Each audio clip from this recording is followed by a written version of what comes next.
Dr. Rob's got his coffee. He's ready to go. Welcome to the Doc Talk Podcast. If you would do us a favor, give this video a like. Also, leave a comment. We like to see everybody's comments that come in on a weekly basis. And take time to subscribe to the channel. It's always good to have new people catch up our content when it comes out. Dr. Rob, how the hell are you doing, man? I'm doing well. Well, you just said it. I got my coffee. We're talking sports. A little college football. A little bit of sort of a, God, I hate the term moral victory, but I think we saw out in Nebraska what people wanted to see. Well, that's a good point. You know, I'm not a believer in moral victories either. However, the fans needed to believe in something, right? I mean, Matt Rule probably faced the most criticism he's faced as a head coach at Nebraska after the Indiana game. Agreed. And I think people just needed some kind of hope. They needed to go, okay, you go on the road to the number 4 team in the country and you play pretty decent. Yeah, and I think the thing that was most disappointing about the Indiana game, it's like you can pick out a lot of issues in that game. Issue number one for Nebraska fans this past week seemed to be the fact that it looked like Nebraska just didn't show up at all. It was a complete a mental and emotional letdown. That's what people were most upset about, and that's what I think was most concerning when I watched the Indiana game, was the fact that there was no fight. I mean, from the very first play of the game, Nebraska got punched in the mouth, packed their bags, and went home. And I'm sitting here going like, okay, dude, it's the first play of the game. And that's what I think people were disappointed in, was seeing that. You wanted to see a team come out and fight. You wanted to see a team throw a punch. You wanted to see them take a punch, get back up, and punch right back. Well, you mentioned the first play of the game, and it looked like it was going to be a rinse and repeat from the Indiana game. Which it really did. And, you know, Dr. Rob, is our most probably talked about content that we put out happens to be his report card after each and every game. Good Lord. I can't believe how much stock people put. And we only released that on Twitter. So if you haven't followed Dr. Rob on Twitter at Doc Talk Sports, do so. Or you can also like the Facebook page, just search Doc Talk Sports. But you gave the special teams an F+. And people were like, are you smoking crack? What are you thinking of? Which, I mean, a lot of people are like, oh, come on, Rob, you're just doing this for clicks. You know, in all seriousness, I really do try to put thought process into these grades. I'm taking a lot of stuff into account. I'm grading on curves most of the time. My overall is not going to be... the overall is not going to be the sum. It's not the sum of the parts. I'm not taking an average and giving an overall. There's a lot of things with this, and I do try to put serious thought into this. And I was serious about the damn F+. And the reason I was serious about it, and the reason I was so harsh about it, the plus is for the 3 field goals. I get it. You get 3 long field goals. We're looking at the stats here that you got printed out. So that was the 54-yarder was the 6th longest in school history, tied Brett Maher against UCLA back in 2012. And it was the longest since Delvano made the 55-yarder last year. Those are great. I get it. It kept Nebraska in the game. And we had to have them. I truly do appreciate what Nebraska did right with those field goals. And everybody's like, we got to at least give them a C or a C- or a C+ for the field goals. No, I don't. Because everything else was trash. There's a lot of stuff that it's easy to pay attention to the big stuff, like the big kicks, the long field goals. Super easy to hone in on that, look at that and go like, okay, we're doing some good stuff. Yeah, that is good. But man, there was some bad stuff there. The opening kickoff, again. The muffed punt, again. And by the way, I love Buschini. I think he's a very good punter. Got to clean up these shank kicks, though. Those are killers. Those are, I mean, whatever the reverse of flipping the field is for a punter, that's the reverse of flipping the field.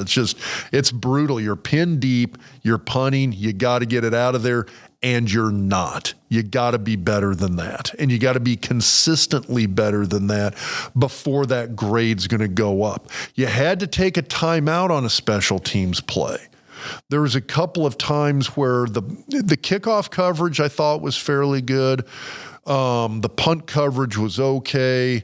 The other thing is you got to be able to catch a punt and run with it. There was a couple of times in the game where I'm sitting there and I'm going, don't call a fair catch, don't call a fair catch. Son of a bitch, you called a fair catch. And the nearest guy when the ball hits his hands is 12 yards away. When the closest defender is 12 yards away when the ball lands in your hands on a punt return, why are you calling a fair catch? Or why are you guy who's the punt returner? Because you to be a punt returner, you have to have a guy that has a little bit of a screw loose, right? You do. You got to be that guy who's willing to get jacked by the gunner coming downfield. You're still going to make a play. And you've got find somebody who can catch it and run. We saw that a little earlier in the season. We saw guys catching it and running. We saw guys... I mean, that can be a serious game changer because on a punt return, you get 5 yards, 10 yards. For the offense, you're basically spotting the offense an additional 5 yards here. These are game-changing type of plays, and people don't put the emphasis on that punt return that they should. A good punt returner, a guy who can get you just even 5 yards every time, that's huge for the offense in terms of where they're starting. That average starting field position is a stat. I mean, we need to talk to Scott Spreitzer on this Wednesday on Behind the Point Spread because I want to ask him, hey, how does starting field position play into these? I think it plays quite a bit, right? I mean, that's you'll have a lot of coaches that it can be boring football that will play the field position game. They will just try to flip the field. Well, Iowa. That's what Iowa does. And it works. And I mean, it's one of those things where, okay, you can bag on Iowa and mediocrity all the time. Okay, I'll take 8 wins. I'll take 9 wins a year. And that's what Kirk Ferentz has done in his tenure at Iowa. The other thing is that I really want to emphasize here in terms of that grade on special teams, it's the repeated mistakes. It's the not seeing these things getting fixed. And these are fundamental issues. This isn't oh my gosh, the opponent's made an amazing play to block this kick or block this punt. Or to get this amazing punt return. It's not these one-offs. These are repeated fundamental errors. This is basics.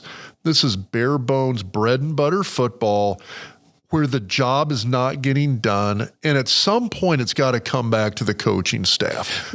Well, you make the argument in the diagnosis, and if you're listening to this on Sunday, the diagnosis is going to come out on Monday. If you're listening after Sunday, you can go watch the diagnosis, is that opening kickoff in which it was down, I think, inside the 10, and the shank punt really could have cost Nebraska the game. I mean, right now, when you're looking at a game like this, where it's a 17-21 game, one score can be a major difference maker. And that's, I mean, you go back in this game, there was they were down deep in the red zone. They went for it on 4th down, didn't get it. Could have kicked a field goal right there.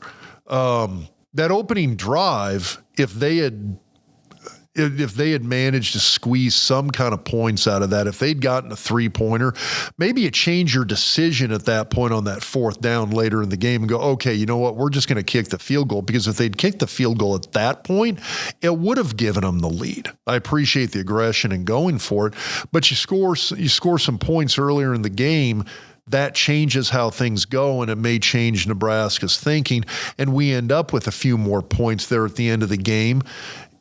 That can be a game changer in a game like this. Nebraska could have won this game. I hate playing the coulda, woulda, shoulda card here. Nebraska could have won this game, and mistakes like that, we repeat this all the time. I'm getting sick. I love you, by the way. Thank you. I love producer Owen. I'm getting fucking sick and tired of coming on this podcast every week and talking about penalties, special teams, miscues, and turnovers. We've been talking about those 3 things on this podcast for years.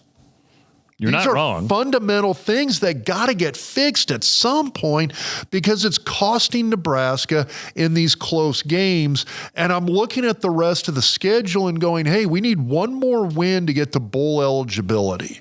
one more. We were in this exact same situation at this point in time last year, and it didn't happen because of special teams, because of turnovers, because of penalties. And right now, you can go back, and Nebraska's got 3 losses. 2 of those 3 losses have come down to any one of a couple of plays. You go back to Illinois. You take away any one of those penalties, any 2 penalties maybe, Nebraska wins the game. A special teams play, Nebraska wins that game. 1 less turnover, Nebraska wins that game against Illinois. We're bowl eligible right now if they beat Illinois. I think it was Ty Robinson who said yesterday that the real Nebraska team showed up yesterday. And it's a little bit hyperbole, right? Because what is the real Nebraska football team? Yeah, it's penalties, turnovers, and special teams. Yeah. I appreciate Robinson. If there's a guy on the team that I'm a massive fan of, it's that guy. I mean, that guy's a badass. I'm not ripping on him for saying it, but I don't think you can say that yet. Because there hasn't been the level of consistency for a long time to say which is the real Nebraska football team. Well, and that's the thing. That's a great point, by the way. Thank you. I make one every now and then. Once in a while. It's almost like you do this for a living, or at least used to. I watch the games. But you don't have that consistency yet to be able to say what's the real Nebraska. I'll agree with Robinson in the sense that it's the Nebraska that fans want to see. You want to see a team that's going to come out and fight like hell and have the team in position to win a game. I want to see them turn that corner and start winning those games, though. A lot of fans were upset with Marcus Satterfield yesterday and the game he called from an offensive standpoint. Were you as critical to Satterfield? I didn't think it was as bad as a lot of people were making out to be. I don't understand the screen passes. I think I saw Adam Carricker say, please stop throwing sideways passes. Stop it. Just, you know what? Fuck it. Just run Dowdell up the middle and get 3 yards. It's better than a loss on a screen play. Yeah, I mean, Nebraska ended up with 121 total yards rushing, which against Ohio State is solid. Yeah, is very solid. I'll give you that. I mean, and some of the stats are kind of almost shockingly good. I mean, Nebraska was ahead 18-11 with first downs. Third down efficient. God, they held Ohio State to 1 of 10 on third down. Total yards essentially even. Passing yards, that's where Ohio State really did. And I shouldn't even say really did well. They had 221 yards of passing. Their receivers are incredible. They are. They had 2 big plays. Their receivers made huge plays. They let guys get behind them, and that's what killed Nebraska. You take away 2 plays on defense, that's where the that's where the minus came from. There were 2 plays. Those receivers burned our defensive backs. Guess what? They're pretty freaking good. They're wide really receivers. Good. Everybody expected that. It's not like I didn't expect it. You knew that was going to happen. Nebraska held Ohio State to 64 yards on the ground. And that's huge. No, that was big. The penalties were painful. 7 for 62. That was a trash game by Big Ten officiating, by the way. Let's dive into that right now then, because this has never been a podcast, and you and I haven't spent a lot of time trashing officials. It was not a great officiated game yesterday. And it went all over. I mean, it's one of those, if I'm Ohio State, do I look at this game and go, man, thank God for the officiating, that helped us? No. If I'm Ohio State, I'm pissed too. You and I talked a little bit yesterday, I think it was during the game, and I've never been on board, and I'm always late to the game. I was late to the game on NIL. I was late to the game on the transfer portal, and I now see the benefits of both. And I've been late to the game on officiating. Now, my co-host, who I do a show with in Des Moines, has been total way ahead of the curve on this when it comes to baseball and the automated strike zone. There is enough technology out there. And you could review every single play, and you could do it fairly quickly. And we're not saying going under the hood and reviewing plays. And let's use tennis as an example. Tennis has probably the best instant replay system that takes quick, fairly fast. There's technology out there to automate some of this stuff. Would you be in favor of that? I would. I'm starting to say. I would. And the one caveat there is that I remember when when they first started instant replay, a buddy of mine, Kelly Saulfield, former Nebraska center, played for the New York Giants, long-time Big 8, Big 12 official. And, Kelly made the point to me, and this was, over a decade ago. He said his biggest worry with instant replay in college football was he said it was going to dull the senses of the officials on the field. He said just in the sense that he goes, if guys knew they sort of had this backup in the instant replay, the ability to make these discerning calls in real time, he said that's an edge that guys are going to lose over time. And I do think that's happened. I think we're at the point now, however, where technology's good enough to correct for that. I mean, the truth is, when it comes to the spot of the ball, that should be fairly simple. You don't need a chain gang anymore. There's enough laser technology out there. Nebraska lost into the first half. Nebraska lost a first down. Should have been a first down. They essentially took it from where it should have been spotted, walked it back almost a full yard and a half. That was where they went over the top, wasn't it? Not down at the goal. But didn't they move it back there too?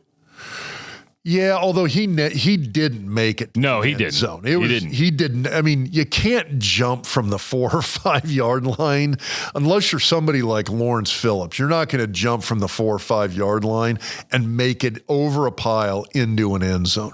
You jump from the 2 yard line to get into the end zone.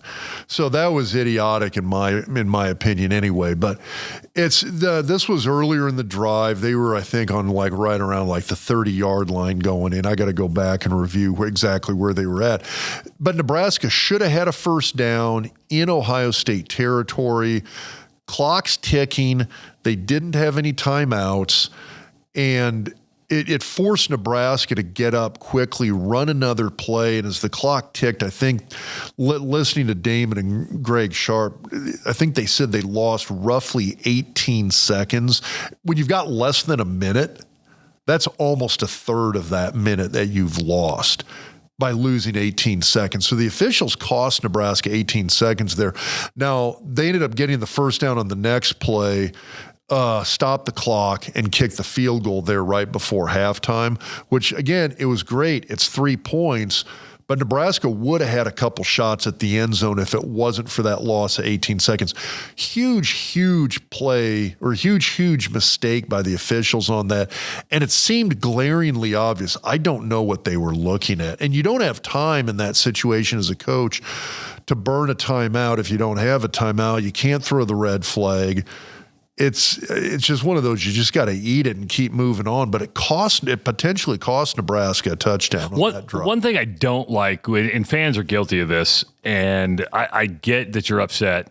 And by the way, I'm not defending the officials. I'm not saying it was a well officiated game. It wasn't. And I think we've seen it through college football and maybe even the NFL this year.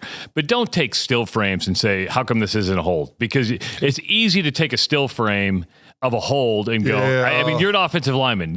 I guarantee you got away with holding. Oh, yeah. Well, you're holding every play. So the still frame you're thinking of, because I saw that one too, and it's basically Ty Robinson getting tackled from behind, and it wasn't called. That's what I kind of agree with, because I saw that happen. I saw it happen 3 times with him, where he essentially got tackled or held from behind. I don't care about a holding call. When it's basically the O-lineman is trying to rein you back from behind, that should be a penalty every time. I don't care. So you know how you make the argument, well, they could call holding on every play. They could. Okay. When it's the reining, when the guy's got a hold of your jersey or your shoulder pads from behind and is pulling you backwards, you got to call it every single time or they'll keep doing it. That's one where you, as an official, you call it. If the guy does it again, you throw the flag a second time immediately, and you basically tell that offensive lineman, you just cost your team 20 yards of negative yardage. Don't do that again. If you can't block the guy, you got to let him go kill your quarterback now. Let the offensive coordinator call a different play or put a back or a tight end in there to get a chip on the guy and help you out. But something's got to change there in that regard, and the officials let that go on the premise, well, we could call it every time. Some of those holding calls get so egregious, you've got to call them couple times in a row to make it stop. Now, a lot of people are wondering, how come these guys aren't accountable? They are held accountable. If you don't think these officials are graded on a weekly basis, you're crazy. They are. They're graded. Some people said these guys should be fired. Well, that's easier said than done. You usually lose your position, and there are officials who lose their position at the end of the season. There's not enough officials out there. We are in an official shortage, and we're seeing the ramifications of what really started several years ago at the youth level when people said, I don't want to officiate because I don't want to be around parents. You just don't get to go from start as a college official. You've got to work your way up from junior high to high school to NAIA to Division II to Division I. You're going to see a huge drop. Yes. In college officials here in the future, because right now, at the high school level, one of the questions that gets asked a lot, if you, at least locally here in Nebraska, there's a lot of Thursday night high school football games. That's kind of a new thing within the last 3 to 5 years. You'd have some on occasion. You got enough teams playing where it basically boils down to, it's like, well, we've only got so many stadiums. You kind of got to spread these games around a little bit. Now it's turned into, there's only so many officiating crews. They don't have enough officials to officiate all on a Friday night. They got to spread the games out a little bit. So you're seeing a ton of Thursday night games for that reason. Well, and you watch a lot of Division II football because you're an Augustana football fan. Going from a Division II crew up to a Division I crew is a completely different change of pace. It's the speed levels. It can really be different. Yes. Now, I will say this. It is interesting looking at different conferences because I get to see officiating at so I'm watching it at usually about 3 different D2 conferences. The RMAC, NSIC, and MIAA are the 3 that I usually watch. You see different levels of officiating in that, and for the most part, it's pretty solid. Now, here's the other thing. They just got, now it's really in selected situations, but NC2A D2 just got instant replay this season. So this is the first season that Division II's had instant replay. It's going to be interesting to see how it affects these officials going forward.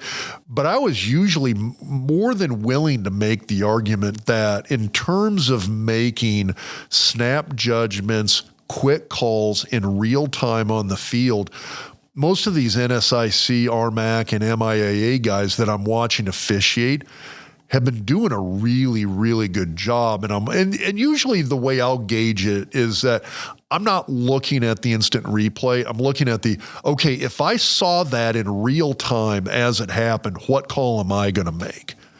And like I said, you got to add that qualifier in there. In real time, if I'm watching that happen on the field, that's something that you got to take that into account. At the D2 level where they have not had instant replay, I do think those guys, it's a little bit of a sharper edge there. They're able to make those in real-time calls. I feel better than what I've seen at the D1 level. The speed's a hell of a lot different. Now, that I'll give you. But overall, the officiating, I think, has been actually pretty solid. You know where I think it has been trash is at the FCS level. Yeah.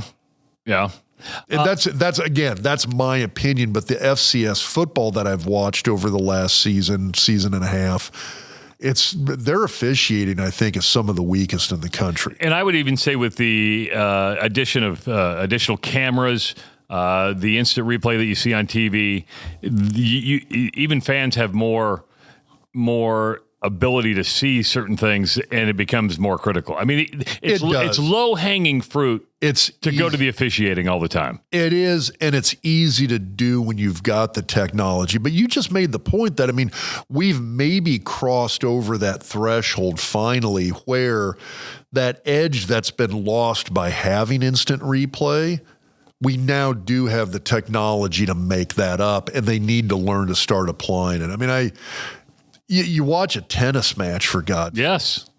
we're talking centimeters. And they do it quickly. Soon as you boom, yep, well, there it is. Yeah, ball did hit the line. All right, well, there you go. There's your call. Well, can't argue that. Going back to the placement of the ball for Nebraska, where they thought, they moved it back like almost 2 yards, right? That shouldn't happen. I mean, there's technology out there with lasers and pylons where you can put cameras and everything. You don't need a chain crew. That doesn't need to be line of sight. You can know exactly where the ball is as soon as that plays over. You don't need to go under the hood. You just go, okay, 100%. Get in your ear. Put a couple of GPS monitors in the ball that can, I don't know what, can Bluetooth a position on the field. Now, people may say, well, what about forward progress and stuff like that? You can work that out. You still got to have guys on the field. Don't get me wrong here. Yeah, and if you're wondering, just to know, officials are graded each and every week. Each and every week, guys do lose their job. A lot of times you don't hear about it because they're linesmen or they're a back judge. The guy you see the most is the white hat. That's the one you see the most. Who is just responsible for getting on the microphone and making the call. 9 times out of 10, he's not the one throwing the flag. No, and I get it. Although I would like to see that defensive backfield judge make a few calls when our receivers are getting held over the middle, because I saw a lot of those too. I'm going to get raked over the coals by fans if I don't mention that, because that was the other one that I know fans were pissed about. Is it seemed every time our receivers would get grabbed coming across the middle, and it wasn't getting called. Did Ryan Day have legitimate reason to be upset about the targeting call? No. Either do I. So I didn't think so either. So I thought, okay, our buddy Jason Werner sends us like so much freaking beer. Yeah. So he went to the game. So he's watching it in person. He's not watching it on TV. So he's not getting the explanation. He called me right after the game, and his question was basically, okay, you got to explain the whole targeting thing to me, because he goes, I'm looking at that going, there was no head-to-head contact. Yeah, but if you go towards the head or neck area, even with your shoulder pads. Well, and the other thing they did to change, to make that rule easier to interpret for the officials on the field, to kind of boil it down, to simplify it, the big qualifier there is it a defenseless receiver? And so they've got the definition for that. So if you've got a defenseless receiver, you can't put that hit on the head or shoulder area. And and that was the thing I explained to Jason that they explained on TV, was it's any contact by any body part to the head or shoulder area. You bring a forearm into the shoulders, if it's a defenseless receiver, that's targeting. If it's head-to-head, it's targeting. There used to be a lot of nuance here, because it was, okay, well, was it head-to-head contact? Was it with the crown of the helmet? Did the defender lower their level or lower their head to make the hit? There was that particular nuance to the old rule. The new rule, it doesn't matter what the defender does. It doesn't matter what body part he hits with.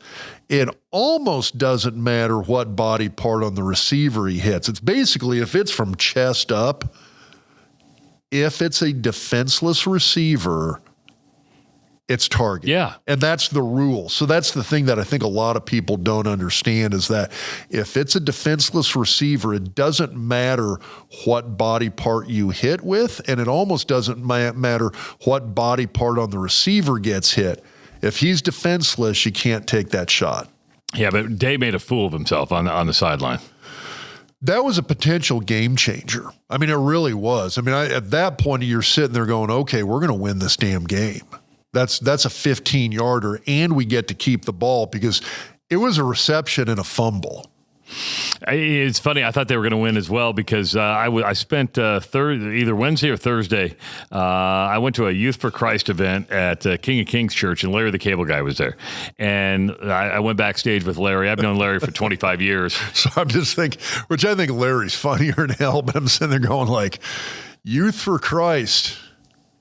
Hosted by Larry the Cable Guy. Yeah, and he wasn't politically correct either, which is good to see. By the way, Larry, he watches the podcast every week. Does he really? Yeah, I went into the dressing room and he's like, I watch you and Rob every week.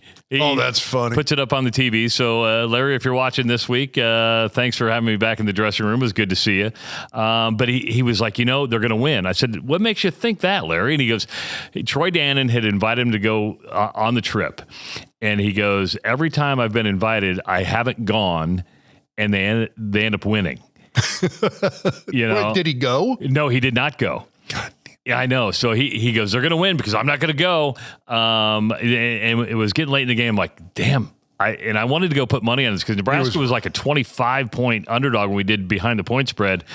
I should have went and put money on this thing. I knew Nebraska was going to cover. I could kick myself. Did you really? Yeah. I was worried. Were you really? Well, the hangover after a game against Indiana like that, I mean, it's usually kind of an all or nothing. Either you come out blazing or you come out and just you lay an egg again. And it's hard for me still. Okay, you talk about Ty Robinson's comment and you talk about the consistency. And we don't have that consistency. So it's really hard to tell what kind of team is going to show up week to week. And I was truly worried, what is the real Nebraska? Is it a team that's going to come out and fight after a loss like that, or is it a team that's going to go in the tank after a loss like that? They did go in the tank. They look good. They gave a lot of people hope. We'll keep talking about the Ohio State game, but I do want to get to, if your feet are bothering you, if your ankles are bothering you, if your hips are bothering your back, it's time to start wearing G-Defy shoes. Dr. Rob wears the G-Defy shoes. I wear the G-Defy shoes. Owen wears the G-Defy shoes. And you can get a $20 discount by going to G-Defy, that's G-D-E-F-Y, or gravitydefier.com. Pick out a pair of shoes. You make the order. Use the promo code DocTalk20 when you check out, and you're going to save $20 off your first order. And really, every order after that, you get a 60-day money-back guarantee. You also have a wide variety of styles to get. And I want to get this in. I got an email, and if you want to send us an email during the week, you can, doctalksports@gmail.com. But Doug Shanka wrote me a letter, and he reached out to us on Twitter, and he ordered a pair of G-Defies, which I thought was really cool. Doug, when you get the G-Defies, let us know what you think of them.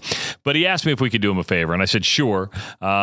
He says he is a former National Guard paratrooper, long-range surveillance detachment, and a bunch of his fellow alums from the unit created the Nebraska Airborne Association, a nonprofit for the purpose of supporting the community, especially veteran causes. They are hosting a Gold Star Family Road March on Veterans Day weekend. That'd be November 10th. There's going to be a bunch of fellow alums from the unit, and they help those families who have lost a family member in active duty.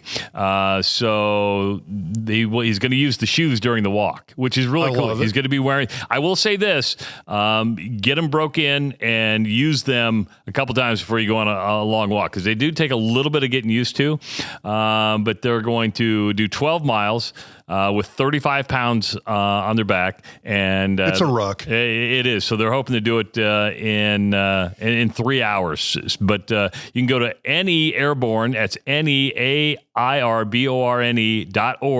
It's $60 to participate, and they're going to have a 5-mile loop at Camp Ashland. And so just do that. So Doug, thanks for reaching out. Yeah, and I'll put a link out on Twitter. Yeah, so that'd be really, really cool. But again, go to gravitydefier.com. That's gravitydefier.com. Use the promo code DocTalk20.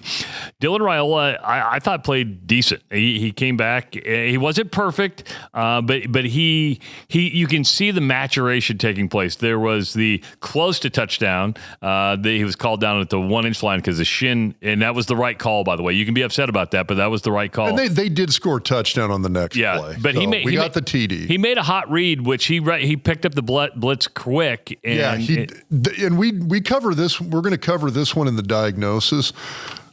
Great job by him to recognize that blitz was coming, which, I mean, Ohio State wasn't hiding it at all. That was, we're blitzing right here, right now. But he knew where that receiver was going to be. He put the ball on the money for Nayor to catch it right where it needed to be. When we cover this on the diagnosis, look where the receiver is when the ball's leaving Raiola's hand, because it's that receiver's nowhere in the spot where he's going to be. Raiola knew he was going to be there when that ball's coming out of his hand. And so that was something that it was nice to see him make. We talk about the whole freshman maturation thing. Yeah. It's like, okay, well, after 3 games, you're not a freshman anymore. Yeah, you are. It's like there's a reason fifth-year senior quarterbacks tend to be better than freshman quarterbacks. It's because they're not freshmen. He's a freshman. He still is. You're going to see these freshman mistakes. Seeing these steps, seeing this maturation, seeing him make plays like that was great to see. There were still freshman moments in that Ohio State game. There's still things that he's going to have to work out and get better at. And this was one of the better defenses that he's played this year. I actually still think Rutgers has a solid defense. Boy, Rutgers got in the tank since losing Nebraska. I think we heard him. I don't know. Maybe we laid a blueprint for how to beat him. But Illinois has a really, really good defense. Indiana's got a really, really good defense. Ohio State has an outstanding defense. He did some good things against this defense. There's still stuff to clean up for him. There's Scott Spreitzer keeps thinking he's going to transfer. I keep looking at him and going, I pray to God that he doesn't transfer, because I think next year he's going to be even better. Year after that, he's going to be absolutely amazing. But he's not going to be here for 4 years, right? I mean, he's going to leave after his junior year. Well, let's see what happens. I mean, if things go as planned, he's going to leave after his junior year. Well, my hope is if he leaves after his junior year, it's for the NFL. That's what I mean. And for his younger brother to take over the reins. Of course, UCLA is coming up next, and UCLA is 2-5. And they're coming off. They're doing their bye week, which now bye weeks. I'm starting to wonder if bye weeks are. We've talked about it a little bit here. Nebraska had the bye week getting ready for Indiana. Looked like crap. Ohio State had the bye week getting ready for Nebraska. They didn't look very good. But don't kid yourself about UCLA, who's 2-5. Their competition to this point has been incredible. Indiana, LSU, Oregon, Penn State. I mean, that's a bitch schedule. That's a nasty schedule. This is a better team than they're not a 2-5, a classic 2-5 team. No, they lost at Minnesota or at home to Minnesota 21-17. Their 2 wins, the season opener against Hawaii, they won 16-13, and then they beat Rutgers at Rutgers 35-32. Their losses to Indiana 42-13. Better score than Nebraska had. Lost at LSU 34-17. LSU's a pretty darn good football team. That is a really good football team. Lost to Oregon 34-13. That's respectable against the number 1 team in the country. It really is. And Oregon's still playing great football right now. So, I mean, I can live with that. And then lost to Penn State 27-11. So not blown out by any means. Yeah, they're not getting absolutely nuked here in these losses. But that's just an absolute killer schedule up to this point. It's a solid team. They've got good ball players. We'll kind of go over this in the diagnosis, but the things that have been really interesting for me to look at is how well their offensive line is playing. That's a good pass blocking offensive line. I think the big task for Nebraska this week is to be able to get pressure on Garbers, their quarterback. And even then, you got a guy who can run the ball. And so if Nebraska can put pressure on him, if they can get him out of rhythm, keep him from being able to just sit back in the pocket there and read,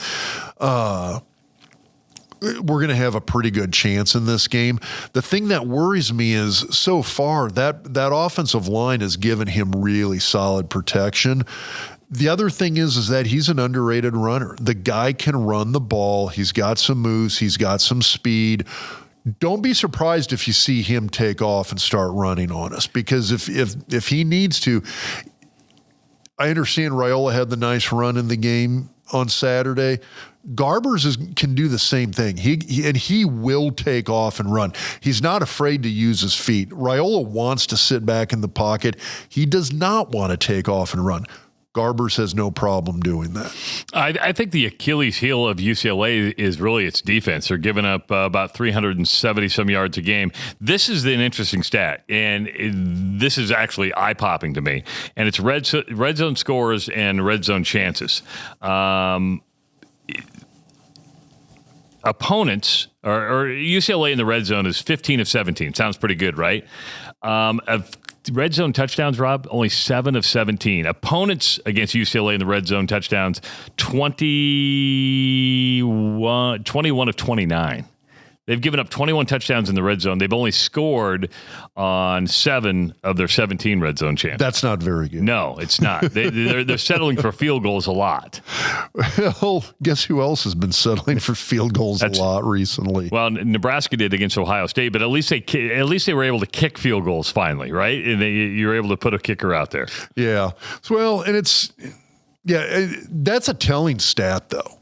And that's one that, I mean, if you've got a team that can't score, I mean, that's the thing that I hope that I see out of this particular game for Nebraska. It kind of reminds me a little bit of the Purdue game in the sense that you've got a team that, you know, they can do some okay things on offense, but they're not going to stop you on defense either. And if Nebraska can get into a little bit of a scoring fight, and if the same Nebraska defense that showed up against Ohio State shows up against UCLA, I think Nebraska wins this game. I don't think it's going to be a blowout. Yeah, I don't think it's going to be a blowout either. And, you know, Nebraska against Ohio State, the Buckeyes just 1 of 10 on third down conversions.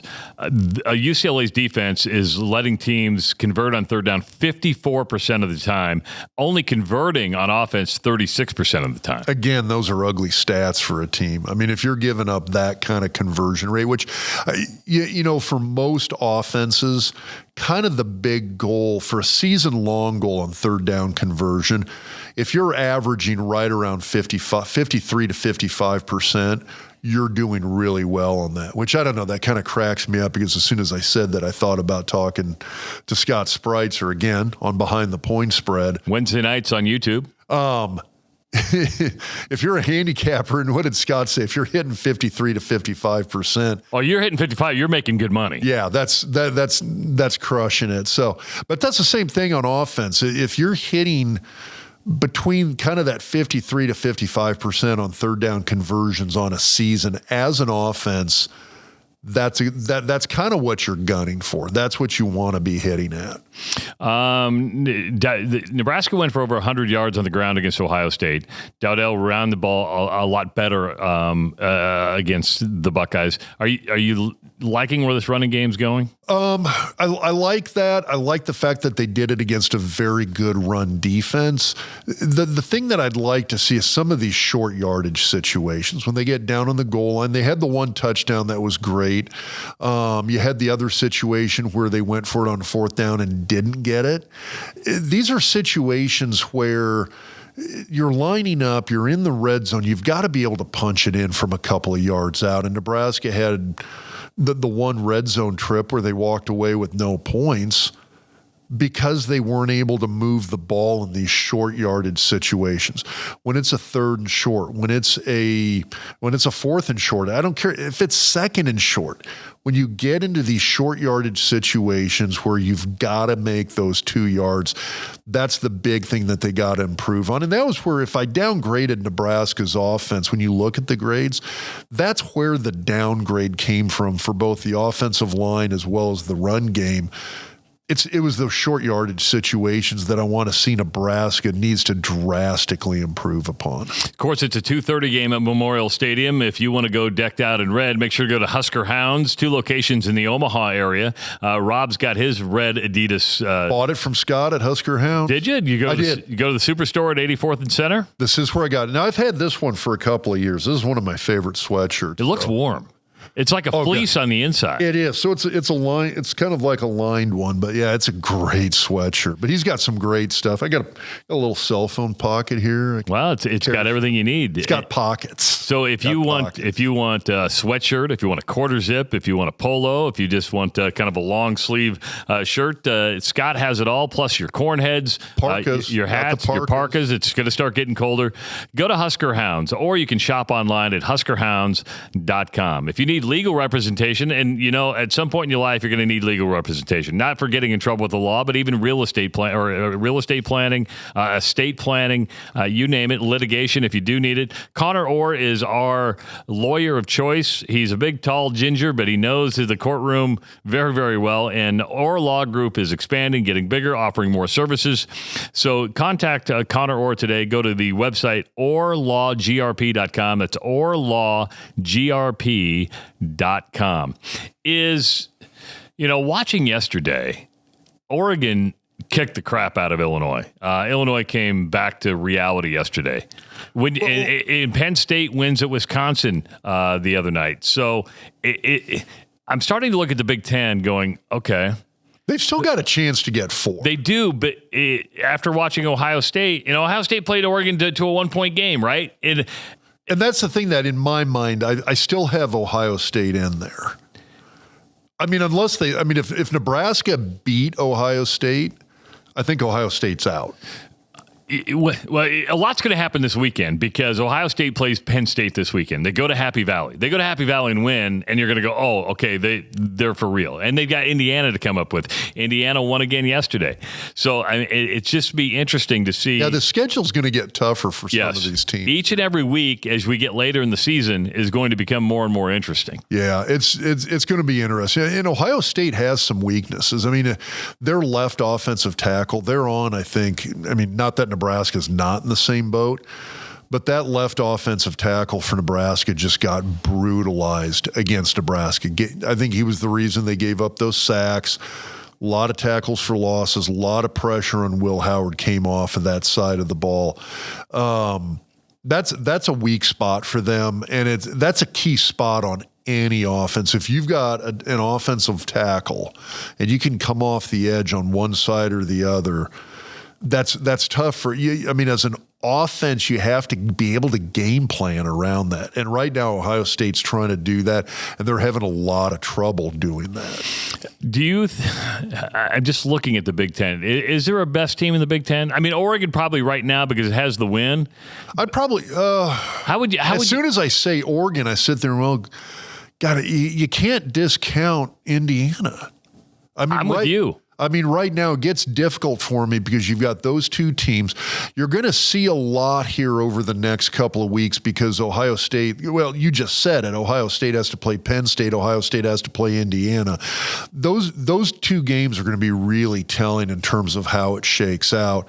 I think Oregon's in the driver's seat.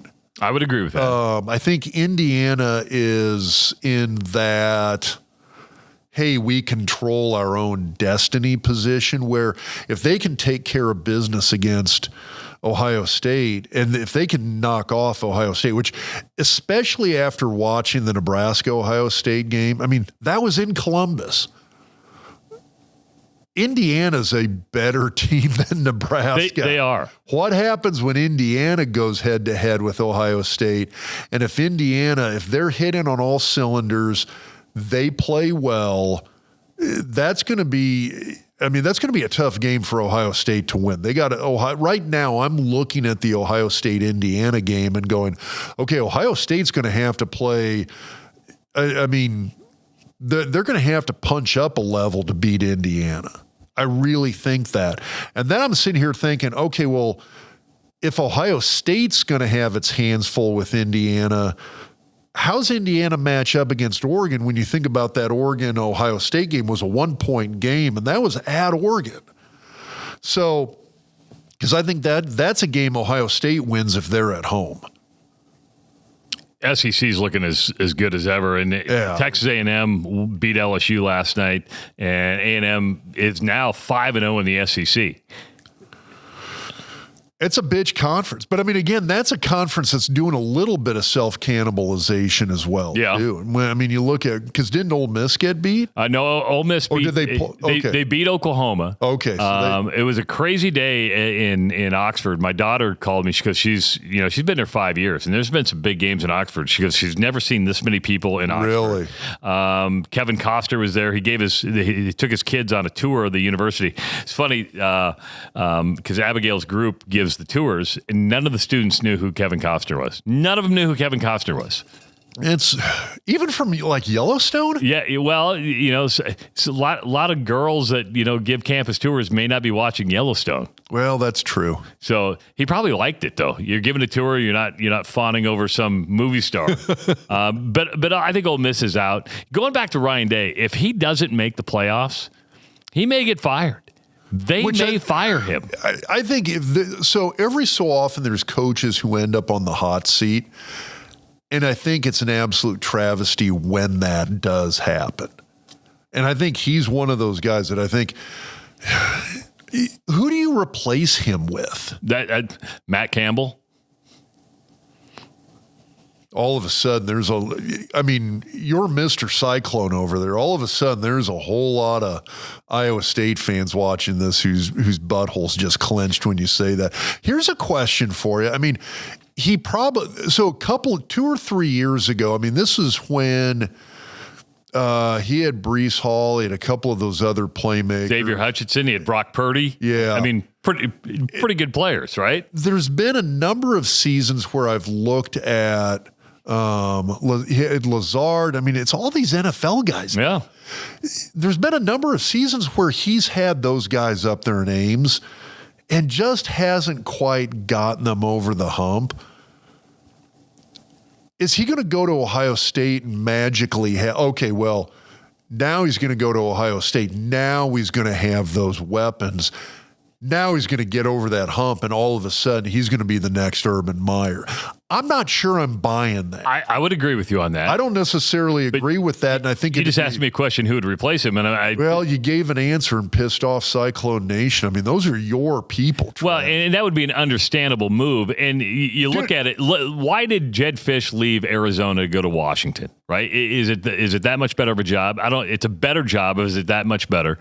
But the truth is, a Big 12 coach would go to the Big 10 or the SEC because of money, right? Not just money of what you're going to make in salary, what you're going to be getting from a media rights every single year. So Big 12 is going to get, let's use basic math. Yeah, and $50 million to $100 million. You're taking the $100 million. Yeah, in that regard, it's kind of hard for me to. It's hard to argue that then when you look at it that way. Do you do that? Do you make that jump just for the money? Yes. Okay, and I guess the next... It'd be more resources than anything, right? Okay. Think about Vanderbilt's going to be getting $90-some million a year. But is it the right move for Ohio State? No, because I think Ryan Day's a good coach. You can't win the national title every year. Now, it's somebody like Ohio State, you probably should expect to be in the playoff every year, though, right? Because a 14 playoff and a 12-team playoff changes the dynamics. There are certain teams who are going to believe they need to be in the playoff every single year. And if you're not, you better be back the following year. I agree. And I don't know. I just... making a coaching change like that, in my mind, I don't know. I kind of look at Campbell as, my problem is I look at him like he's like a likable Brian Kelly. He's been at places where he's probably, Iowa State's not Notre Dame. I get it. But it's one of those, he's churning out NFL guys. And I'm looking at him going, okay, you're at Iowa State. You're in the Big 12. And now you can lead the Big 12. Every year you're churning out NFL guys. How has he not won a Big 12 title? Because Texas and Oklahoma were there before. Okay, but I get it. I still kind of feel like he should have made that jump earlier. And I think hiring him would be like LSU going and getting Brian Kelly from Notre Dame.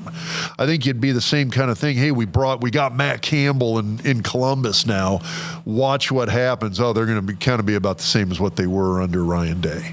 UCLA, USC, Wisconsin, and Iowa left for Nebraska. Where do they go in the Final Four? 4-0? Because if Ty Robinson's right, the real Nebraska showed up against Ohio State. Do they go 4-0? I think they beat UCLA. I hope I'm not wrong, and I hope I'm not jinxing when I say that, because that gives us a 6th win and we go to a bowl game. Wisconsin still scares me because I think they're a team that's very, very similar to Nebraska, and that makes it hard to gauge how they're going to be against. I mean, that's like Nebraska playing itself. You've got this team in transition, second-year head coach, still kind of trying to find that identity a little bit, but both teams have been playing, I think, a little bit better. I mean, it's not like Wisconsin got nuked this weekend. No. I mean, that was a good team. Penn State's a good team. That's a good team they lost to, and they didn't get nuked by them. I mean, I'm looking at it right now. USC looked good. This is first time in a month that USC's looked good. They've got talent. They're kind of like Kansas. I mean, Kansas got beat late again last night by Kansas State. They're in lots of games. They can't finish a lot of games. Well, and again, you've made the point before that USC, they go into all of these games late in the fourth quarter with a 2-touchdown lead, and it's almost like they relax and get beat and just can't regain the momentum right at the very end. So that's a team that's dangerous. They get a 2 or 3 touchdown lead on Nebraska. Nebraska is usually the team that has trouble coming back from that. So that they still worry me a lot. And then you've got Iowa that we haven't figured out yet, but they made a position change at quarterback. And just from an overall, you and I were talking about this from how the team responds to that person in that position is important, even if the stats are essentially the same. And by the way, Iowa still has a hell of a running game. Their defense doesn't suck. And, oh, by the way, they can play special teams. That's why I look at the schedule. So and realistically, they had a punt return for a touchdown yesterday. I'm not going to say I'm happy if Nebraska goes 1-3. It's realistic. But it's realistic. And in my mind, it's acceptable because I went into the season going, I just want to make a goddamn bowl game. I'd love to see them get 7 wins. That was my pick going in. But I also thought that Indiana was a potential win. I was dead wrong on that one. And they should have beat Illinois, but they didn't. Nebraska has the capability over these last 4 games. At best, I think they go 2-2. At best. At best, they go 2-2. At worst, they go 0-4. That would be unacceptable. Realistically, they go 1-3. I think they go either 2-2 or 3-1. I really do. Do you really? Yeah, maybe call me a little bit optimistic. I think they beat UCLA at home, and I think they beat either Wisconsin or Iowa. Well, that would be 2-2. They got to beat or both. I think they can beat Wisconsin at home. I think they can go to Iowa City and win. It depends. I got to get more out of Sullivan at quarterback for Iowa because they put him in the second half yesterday. I got to see more. The difference is he's mobile. Cade McNamara wasn't mobile. You add that mobility. It's a different. It really opens up. It's a completely different dynamic, and it depends on how well. Let's use an example. Caleb Johnson. If you haven't watched him yet from Iowa, he's a hell of a. That's an NFL running back. So yesterday, when McNamara was in, when all you had to do was stack the box, he had 7 rushes for 4 yards. They made the switch with Sullivan, who's mobile. He ended up with 14 carries for 108 yards. Yeah, it changed the dynamic. Changed the dynamics of who you had to key on, right? So right now, Nebraska's best win is Colorado. Who's now bowl eligible. They got to bowl eligibility before Nebraska did. So six. They beat Cincinnati last night. They got 6 wins. Deion has done a good job of shutting up. Just shutting up. Shut up.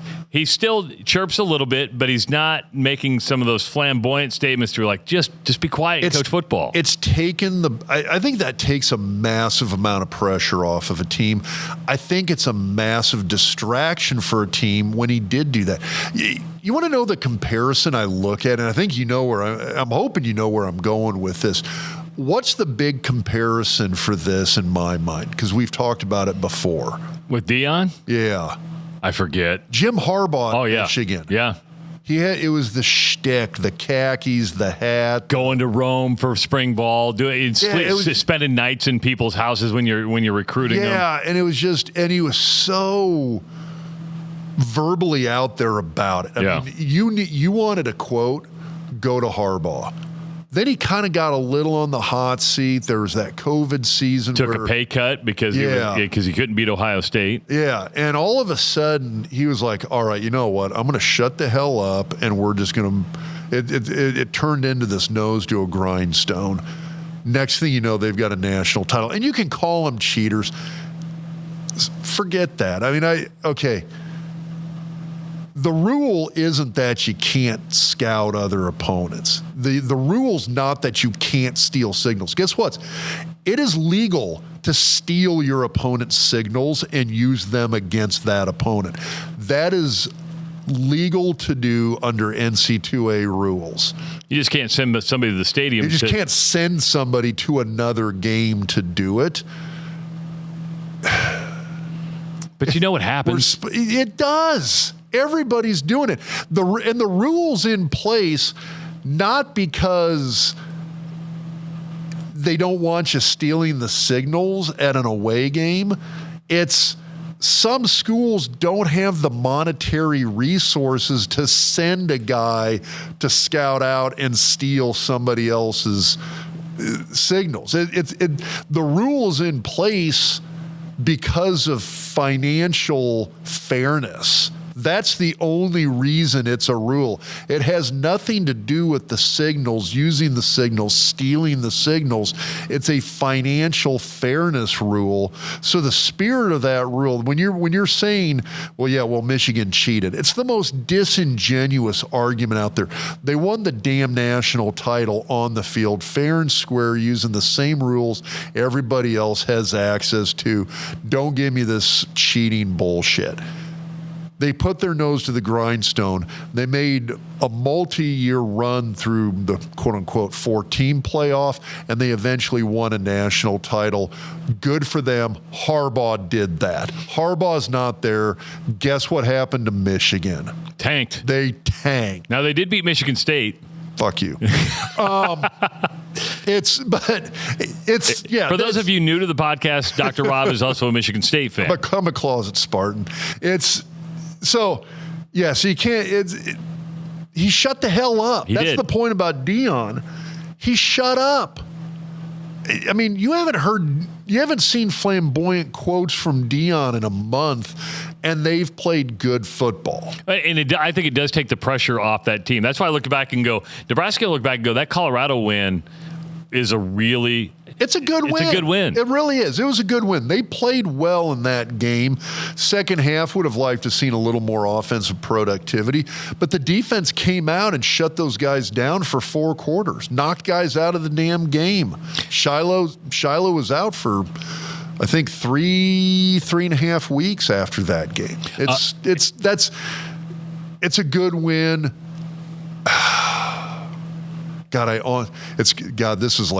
It's hard. This is like throwing up in the back of my mouth. It's almost fun watching Colorado play now. Well, Travis Hunter was incredible last night, and Shedeur was good last night. I mean, it started at like 9 o'clock last night. I going to bed, and Anjanette's like, "You going to sleep?" I said, "Nah, I'm going to watch a little of this Colorado game before." Those guys are great. Okay, we talked about it that week. Shedeur's an NFL quarterback. He really is. Travis Hunter still might be the best football player in the nation. And they need to, if he wants to truly win the Heisman, he needs to probably get to 8-9 wins, because I do think it matters being on a winning team. It does. That matters hugely. You got the kid from Boise, though. Man, he's killing it. And Boise beat UNLV the other night. UCLA, Nebraska's, I don't want to say easiest game, but the game of the 4 left, that's the one you should win, right? Of the 4 that are left, that's the one that looks like your best chance to make it to a bowl game. And they got, like I said, it's not going to be easy. Garbers is a good quarterback. You got Jake Peterson at tight end. He's number 28, which, by the way, keep an eye on him. Really, really good tight end for UCLA. His dad, John, and I were recruiting classmates at Nebraska. Oh, really? John's a Grand Island guy.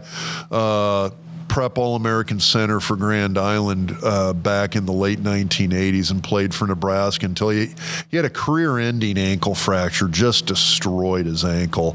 Longtime Border Patrol agent. Really? Yeah. I did not know that. John's son, hell of a tight end for UCLA. It was kind of one of those recruiting losses that that you kind of look back on the Scott Frost era and go like, how did we not end up with that guy? Because he's a guy that would have come to Nebraska if they'd gone after him, and they didn't. He's kind of tearing it up for UCLA. So keep an eye on number 28 for UCLA. Really, really good tight end. Well, and that's what it's going to come down to, right? I mean, UCLA's defense, not great. How effective can the running game be? And Dylan Raiola doing his thing. And Nebraska's defense is going to be tested. Ethan Garbers is a good quarterback. He can run, and he's got great pocket presence. You watch him, and the way he steps up in the pocket, he waits for the play to develop. It does. The other thing is he's got a pocket. That offensive line does a good job with pass protection. They understand how to block in a pro-style passing system. That's a good offensive line. That's going to be in my mind the biggest test for Nebraska this week is can they get pressure on him, because that offensive line's done a good job of keeping him safe thus far this season. UCLA averaging 302 yards of total offense per game, giving up 367. Of course, they've faced really good defenses, as we mentioned. They've faced LSU. They've faced Penn State. They've faced Oregon. So they won't be intimidated by any means by coming to Memorial Stadium. If you like talking about point spreads and things like that, make sure to join Dr. Rob Zatechka, myself, and Scott Spreitzer every Wednesday. The most information-rich 40 minutes you're going to get out of any kind of... It really is. We take a look at YouTube an NFL game and 4 college football games. We go behind the point spread. And it's not all about gambling. It's just really about information about the games. It's how to understand the analytics that go into this. Yeah, and Scott is a Bellevue kid, and he's not a kid anymore, but I still call him a kid, and a math whiz is what he is. And he boils it down to language that you can understand. It's not all jargon. He'll tell you how these power ratings work and how they come up with the numbers. But if you want to understand the analytics and the data and how it applies to sports, it's a great show. Give this video a like, leave us comments. We'd love to hear what you say, and also subscribe to our channel, and we'll be back next week with another Doc Talk Podcast.